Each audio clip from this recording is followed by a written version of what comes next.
Hello and welcome to the week ahead. Going to start this week a little bit differently. Instead of looking ahead, I want to look a little bit behind to highlight some of the stuff that I saw leading into this week that had me kind of singing a different tune as of the end of day Monday. So coming into the week, the Monday happened here, and that actually ended up being the top for the market in the short term. And for me, it was kind of a frustrating thing. Like if you're looking to get a hedge on or something, I have a really difficult time doing equity hedges, especially if it's occurring at the end of the day. So I wanted to talk through something that I've been doing a lot more recently, which is considering options trades and why. So as I came into the week on Monday, the market was coming down on Friday. It was coming dropping from the highs, and then it rallied hard on Monday most of the day, and then I think here let me just take this on a lower time frame so we can see it better. So that was Friday, and then we dropped after hours. We're holding at the lows in the morning, and then basically rallied here. This is the 5-day simple moving average. Sort of held the purple line here is the 4-hour EMA 12. The orange line is the 5-day simple moving average. Held both of those and rallied up to a fresh high over the Friday high, right?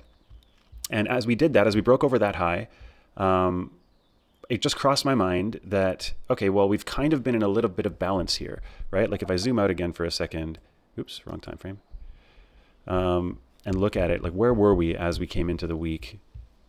I'll just pull this back to, that was Monday, right? So if you put this here, right at the time that we sort of topped out there midday, I was looking at this as like, we're starting to, like this drop here is a bit of a signal to me that like, we're in a bit of balance here. We've been rallying up for days and days and days and days and days.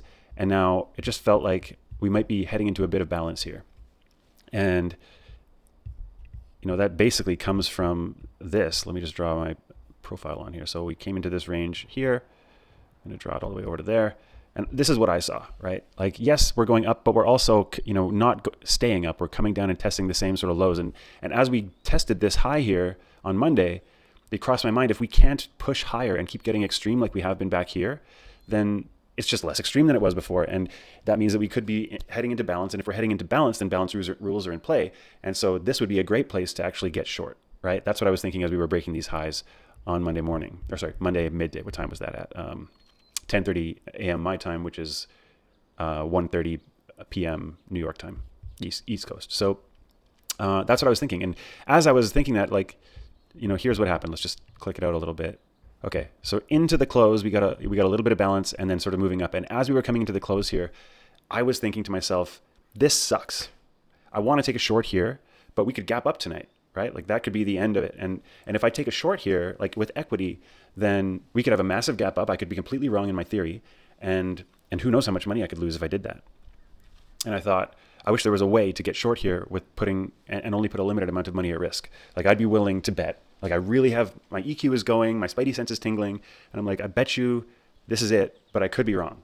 And I'd love to be able to place a bet and I'd be willing to bet X number of dollars, right? And that's when it crossed my mind, just like it did in the week prior. I did a trade on UNH that was in extremes and I didn't know where it was going to bottom. And so I ended up trading it with options because I had a feeling it was going to bounce, but didn't know where. And this was similar where I'm pretty sure this is going to top here and we're going to go into a balancing range. It doesn't mean that the market's going to completely fall over, but I was thinking to myself, like, where would it make sense for this thing to go? If it was going to roll over, what would you be targeting for that? And I thought, well, 570 is this gap fill. Let me just say we get halfway there, right? So I was thinking 580.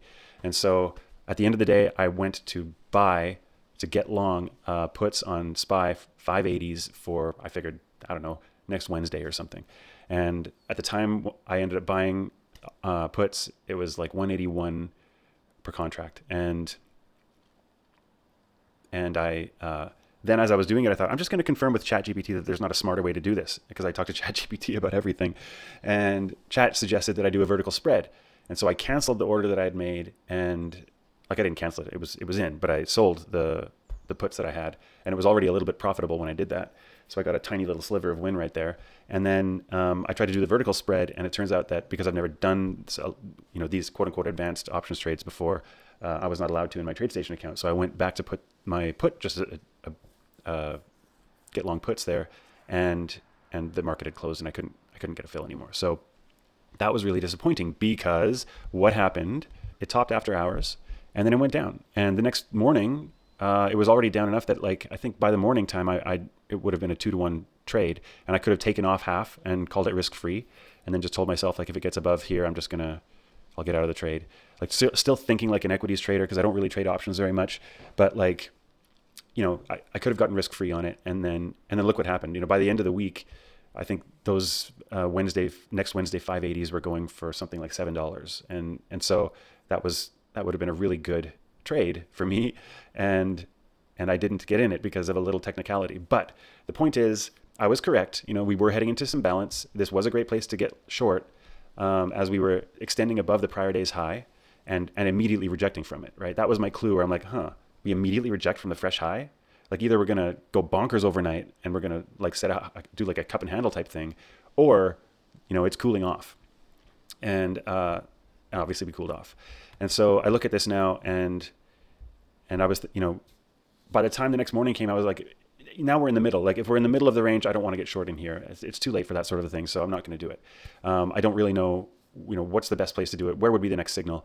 And then Brian Shannon posted this.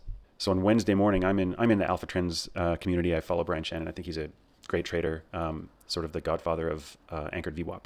And he posts, the time correction is over, and now markets are guilty until proven innocent in the near term, as they are below declining 5 SMA. So what he's talking about there is, he had said earlier in the week that consolidation doesn't always have to happen vertically. Like, you don't have to always pull in to then have continued strength to the upside. You could just go sideways, and that's kind of what we were doing here. So a time consolidation is a sideways consolidation.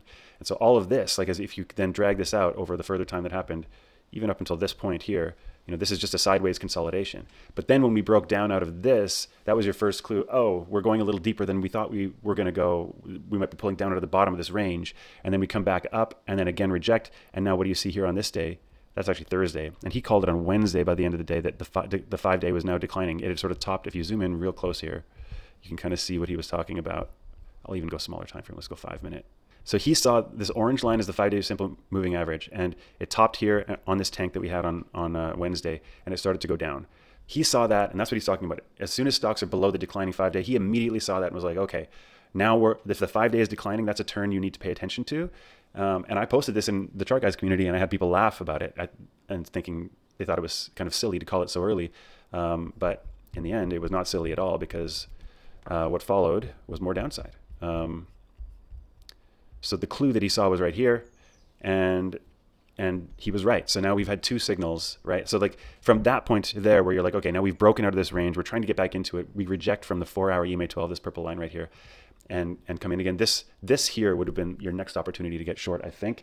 And at this point now, I'm like, you're very late to the short. Up here would have been the best chance I had to get short. Here probably was the next one where it kind of made sense to reject there. This one was a little tougher to me personally, but I could see how you could possibly do it. But we're getting these, like on this, I'm on the 30-minute chart, but we're getting lower highs and lower lows, lower high, lower low, lower high. We're heading down. How far do we go? Well, who knows? But I think the levels that a lot of people are looking at are here. We like on SPY, we have this gap fill down below. I think I talked about it on last week's weekend video. So that's, I think, what some people are thinking about is, are we going to fill that gap? There's a gap on some charts on the weekly time frame.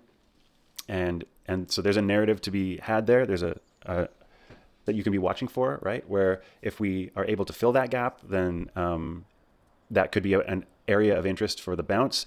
If we're not able to fill that gap, you can also look at that as a very bullish signal, because gaps like to be filled. And if we're unable to do it, that sort of tells you a lot about the market. Now, it's funny because we haven't really gone that bearish yet. And if I look at this, the things that I'm looking for, you can see I got a lot of indicators on here. But let me clean it up just really quick. I'll get rid of this balance, which we're not in anymore. Get rid of this. I'll even get rid of this guy. Now, so 2 of the things that I have here, one of them is hourly oversold, this top red line, and the other is 4-hour oversold. I'm always watching hourly and 4-hour oversold, because if you're looking for a quick daily high or low in an uptrend, hourly oversold is a great way or place to look for it. And as soon as you hit hourly oversold once, and then you aren't able to then continue that trend up, hourly oversold is not interesting to me at all anymore. Now I'm expecting it to actually get tested again. And so you can see that happened here, and it happened here, and it happened here. We've got 3 tests on SPY of hourly oversold. So it's not an area of interest to me anymore, because we're now in a pretty solid downtrend. 4-hour oversold, on the other hand, is one that I am interested in, because 4-hour oversold is a lot of the time where if you're in a weekly uptrend, you can catch the weekly high or low. And you can see 4-hour oversold here is slightly below the gap fill, and it's in this area of balance from back here. So that is a really interesting spot for me personally that I'm thinking, I want to see, do we get into this zone, right? And, I'm showing you this on SPY, but you can do the exact same thing looking at QQQ or, whatever names you like to trade. I think a lot of them are going to look pretty similar right now because everything has sort of been moving with the market, depending on which sector you're looking at. But I'm typically looking at QQQ, SPY, and all the tech names. So this is an area that I'd be interested in seeing. Are we going to get a bullish reaction once we get down to this zone? I'm not saying that it will. I'm just saying that's an area of interest. So that's why I look at the charts right now and I'm like, coming into this week, am I really interested in getting short? Well, not really. I mean, from the top where I first thought about getting short and then failed to do so properly, we're already down so far, right? So let's say I'm expecting from the top here where I wanted to get short via options, if I'm expecting it to come all the way down here to, like, I think I'd said 570s, somewhere down in here to gap fill or lower. So I'm going to go lower into this, area of high volume. Then we're halfway there. We're sort of middling, right? It's not a great place to get short. It's not a great place to get long. And so that's tough, And the other thing I'll talk about is I heard a lot of people talk recently about how this is a tough market. I think that they're not wrong, but I've actually been doing quite well. And so I want to talk about why they're not wrong. And one of the comments that I heard this week that I thought was hilarious was somebody, who was it again? I think it was an analyst named McGilligan. And he had said something about human VIX. The challenge with this market is human VIX. And what he means by that is people who are bringing volatility into the market. And so specifically, you can think of the leader of the States, the Orange Man, and he'll come out and say things that send the market reeling in one direction or the other. And typically those moves happen in the after hours or in the pre-market. So you can see, like, there's this huge move up here. There's a huge move down here. These are things that make it really difficult. If you're not making those moves during regular trading hours and you're waking up in the morning and seeing, we gapped down 5% or whatever it is, some insane move because of the human VIX, that makes it really difficult to trade. So I think that's what people are sort of reeling from. And I always have the thought process of, if you're lucky enough to be in those trades and catch those gaps, then good for you. That's awesome. But if the gap happens and you wake up in the morning and you're dealing with it, you just kind of have to accept that the volatility has been sort of sucked out of that day, and it's going to be a little more difficult to get a directional trade going in a way that makes sense. And you might have to be really patient and wait for something to set up intraday. So yeah, the human VIX is making it difficult. However, I wanted to show you this. So this is my P&L curve over the last 90 days. I actually had a strong January, but then you can see as we went into February, I had a bit of balance here where I wasn't really, I was just sort of treading water and not really able to get anything going. And then there was a lull here where nothing happened. And I went on a little vacation with the family and got away to Japan, which was amazing, and cleared my head. And I came back from Japan into the huge dump that the market had gone through and basically started trading the dump as it was happening on my first day back from Japan.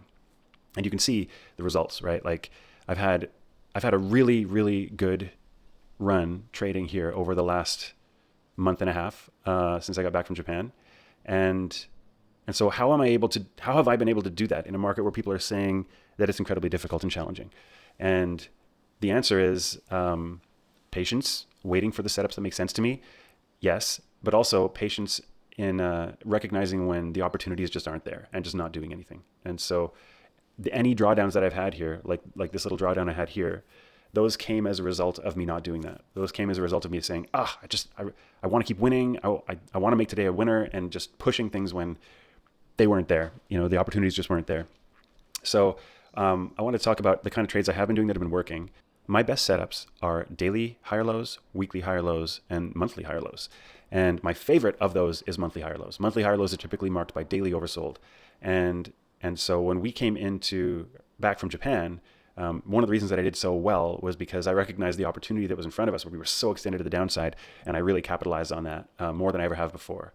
And the only thing I came away from that learning was that I did not capitalize enough. I need to do more. I need to do bigger. I absolutely could have done so much better than I did. And so next time, I'm not going to mess that up.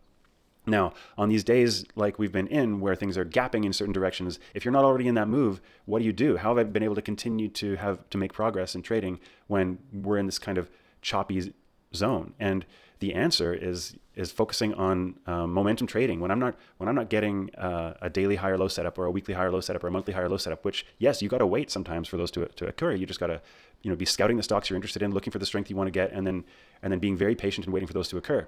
And yet I've been trading every day. What have I been trading? Well, this week there was news. Actually, no, there was no news. I woke up one morning and quantum was just relatively more strong than anything else. And so I wanted to talk through the quantum names really quick.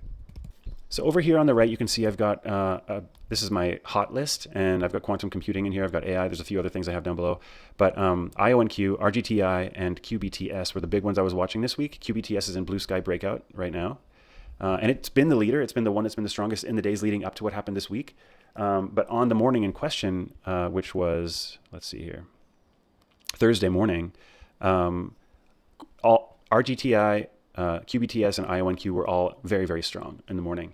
But to my eyes, especially first thing in the morning, IONQ looked like the strongest. Okay, so here on the top left, we have IONQ. Over here, we have RGTI. Down here, we have QBTS. And like, you can see that QBTS definitely was running harder and faster in the morning than IONQ. But it was, in here, it got quite choppy. If you're playing short-term time frames, that's a lot of up and down, whereas IONQ was just really steady. And so I ended up just focusing on IONQ. And so as soon as I realized, okay, we've got a name that's relatively strong, there's a couple things I want to point out. So look at the first, on the 5 minute, the first volume bar here on the day was, only this high. And look how much higher these volume bars got later. And obviously I have RVOL on here. So RVOL was very, very high. So, this is confirmation that this move is for real, right? So as soon as I realize, okay, quantum is moving, all these names are moving at the same time. For whatever reason, people are piling into this. This is the hot thing. And by the way, before I actually jump into this, look what QQQ is doing. So quantum is running like crazy. Here's where QQQ tops out, which that's here. QQQ topped out there and then started to get choppy.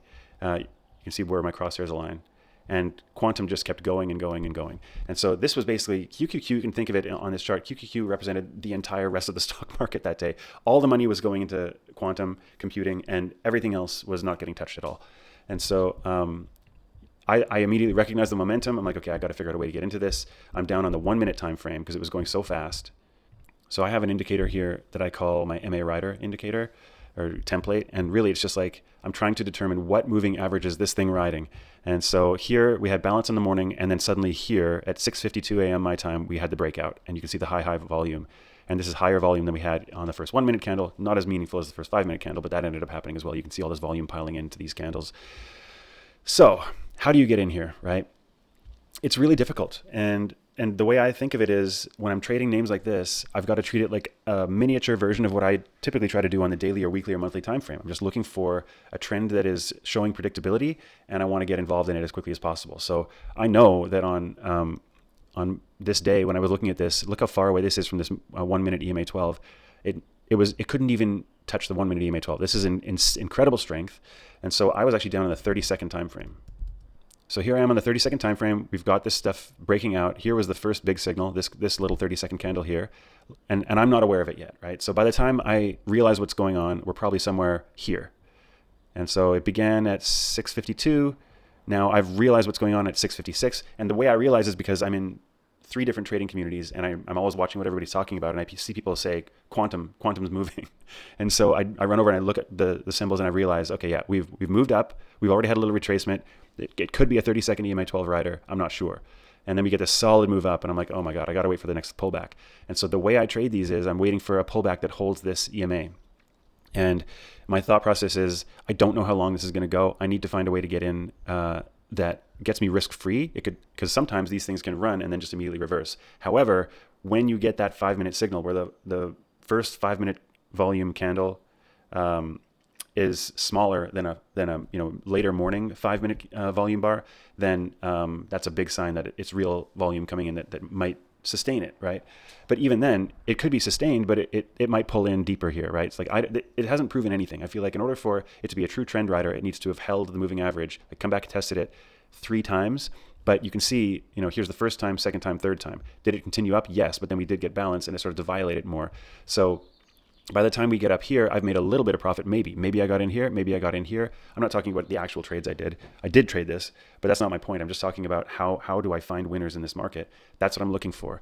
And I'm literally sitting here waiting for a pull in. And as soon as we get a little pull in, I'm trading it this way, where I'm thinking about a long from somewhere near the moving average. And typically I'll be following it up and I'm looking for something like here. And I'm going to give it, a certain amount of wiggle room, something like this. I'll just eyeball it, something like that. And you can see it never actually touched the moving average before it started to go up again. So on this one, when I see it's that strong, I might buy the top of this candle here. See where this candle tops? When it breaks that top, I might buy that. So it would be a trade like this, where it would be on this bar, but it would be based on the top of this candle, right? And my stop would go below the lowest candle there, just like that. And so as soon as we break the top of that candle on this bar, I'm long. But most of the time what ends up happening is it actually does get closer to the MA, and I end up bottom fishing with a wider stop. It's really difficult when it's happening this quickly. Again, remember, this is a 30-second time frame. It's really difficult to nail these moves. And they can, because it's not a daily move and it's not a weekly move and a monthly move, it can be a little more wild, right? And so I've had it happen where a trend is moving super strong, and I try to get in 1, 2, 3, 4 times, and I take full stops every time because it was a little more wild in the pull in before then continuing on. Maybe I was on the wrong moving average test. And so here on the 32nd, you can see it started to violate it later on. And I'm like, okay, well, by the time we're up here, I'm like, okay, I know at some point it just can't keep running forever.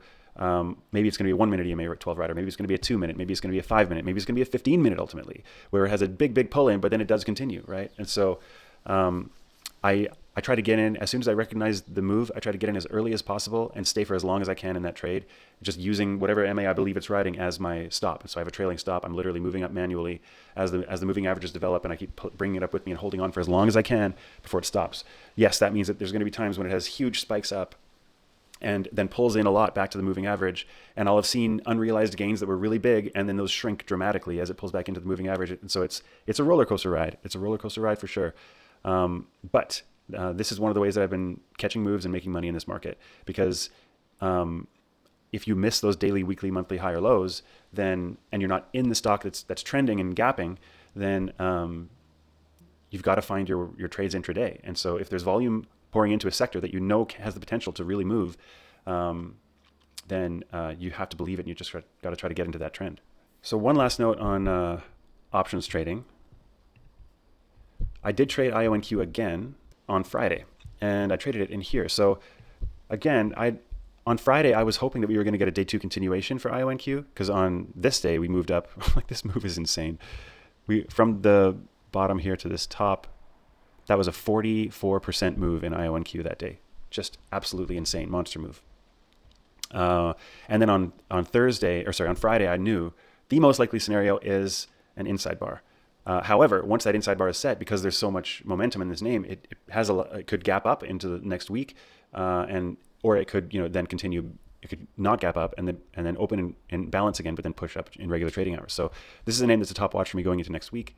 But I realized that it might be setting up. So it came in the morning. I was not able to get into this trade. It just, for whatever reason, evaded me, moved too quickly off the open, and I didn't get in.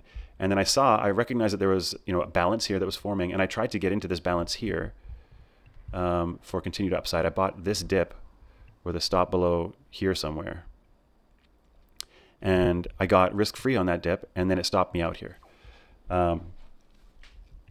And at that point, I was like, well, I don't know what it's going to do. I don't know, is it going to continue from here? Is it going to dip in deeper? Like, a balance day doesn't have to end at the high or end at the low. It could just balance somewhere in this range. And so I didn't want to, since there wasn't a high probability setup for me here, I didn't know what to do. The only thing I knew for sure is that I do believe it's going to go higher from here. I don't know when, but I'm pretty sure it will. And as soon as I start to think about that, as soon as that thought process comes into my head where I'm thinking, I don't know where this is going to bottom out, but I'm pretty sure it's going in a specific direction. And I'm pretty sure I could guess where it's going to go. And I'm pretty sure I could even guess how long it's going to take to get there. The alarm bells start going off in my head. I need to start thinking about options. And so I was starting to think about options. And then one of the communities that I'm in, Wall Street Jesus and Sang Lucci, there were some orders coming in for 50 calls for next week. I can't remember what the expiry was, Wednesday or something like that. And it was happening right down in here after I had gotten stopped out of that long attempt. And so I thought, I wonder what that would cost. And so I went and looked at the premium, and I thought I would absolutely risk that amount. It was a small enough premium that I could, buy a decent amount of contracts and not feel bad if I was wrong. I really do believe this thing's going to go up. I think it's worth a shot. And so I had actually had a pretty rough morning, and I was deep in the red on the day when I bought this option contract at call for next week, 50. And it immediately started to go, and it just went up and up and up and up and up. And I was watching my P&L go up, and it crested all of the losses that I had on the day, and then it went further and further and further beyond that, just erasing all of that and putting me into the green. And at one point, I was just like, you know what? It's a long weekend. I'd love to end the week on a high note, and so I just sold. I just decided that's it. I think I'm just going to call it. Also, because I'm thinking to myself, where was the high of prior day? It was right here, right there. And I thought, I think it makes sense to be an inside day today after the stock moved 44% yesterday. And so I'm really excited that I got this move. I wasn't anticipating to get that move. I was actually anticipating that it might chop all the way down here. And I'd written off the premium. I'd sort of decided I'm willing to risk this. I think it's gone. So when it just gave me this gift and it erased all the losses that I'd had, and I did not believe that it was, into the close on Friday going to start rallying through this high, it just made sense. So I closed it, and I happened to close it. I basically caught the top. And then I just closed the entire position and had a really nice win. So that's my second option trade that I've ever executed that was also a winner. My first one was UNH. My second one that I wanted to do was SPY, and then I ended up messing up that one because I talked about it earlier in the video, but that would have been a really big winner too. And so I have to say I'm in the honeymoon phase with options, and I'm really excited to keep recognizing when it makes more sense to trade with options versus with equity, because it does keep happening over and over and over again for me now, and I've had pretty good success with it so far. Okay, so that's options. Okay, so this week we have NVIDIA earnings on Wednesday. I'll be definitely watching and trading that in the after hours. And then as far as generally what I'm thinking about confidence level for my best trades, which are daily, weekly, monthly higher lows, I think daily higher lows are sort of off the table because we've hit hourly oversold multiple times on a lot of the names that I watch. We have weekly oversold on deck. And so I'm looking for that 4-hour oversold condition on a lot of the names that I'm looking at. And specifically for SPY, we've got this area of balance below. This is an area of interest to me. And this is the weekly EMA 12, this blue line. And so actually, let me just jump out to the weekly time frame. So I would feel really good about catching a higher low if it caught all the way up here for the weekly higher low. So that's an area of interest, and it happens to line up at the 4-hour oversold and that area of interest that I drew out on the daily time frame there. So I would love for it to hold weekly EMA 12 and then continue to the upside. So it's something I'm going to be watching for. Doesn't mean I'm going to buy there. It just means I'm going to be seeing how price reacts if and when it gets there, and then deciding, is there a pattern setting up here that I recognize that I think I could trade where I get into a risk-free long attempt there. So yeah, that's kind of what I'm thinking for that. So simple statement for the week: weekly bulls, they don't have anything to worry about as long as we hold that weekly EMA 12 and 4-hour oversold, really. And so that's it for me for the week ahead. A lot of interesting stuff happening, right? Like I'm starting to expand into options trades. That's going really, really well for me. Recognizing the conditions where it makes sense to consider options versus equity. And I'm actually finding that the options trades, yes, I've been really lucky where I've pinpointed and sort of with laser accuracy where I should be buying those calls or puts. And so I think I need to maybe experience the opposite where I don't nail that. But recognizing that this is a time to do an option trade versus a time to do an equity trade. That's been the key thing where I'm like, oh, I get why you would choose one over another in these situations now. And I'm pretty excited to do more. Doesn't mean I'm going to rush out and do more. I'm just going to be, all eyes and ears open for those chances and opportunities where it makes sense to do so. Okay, short week this week. I hope you all have a wonderful week this week, and I'll see you out there. Hey everybody, if you like this channel and you like the indicators that I provide on TradingView, please remember to like and subscribe.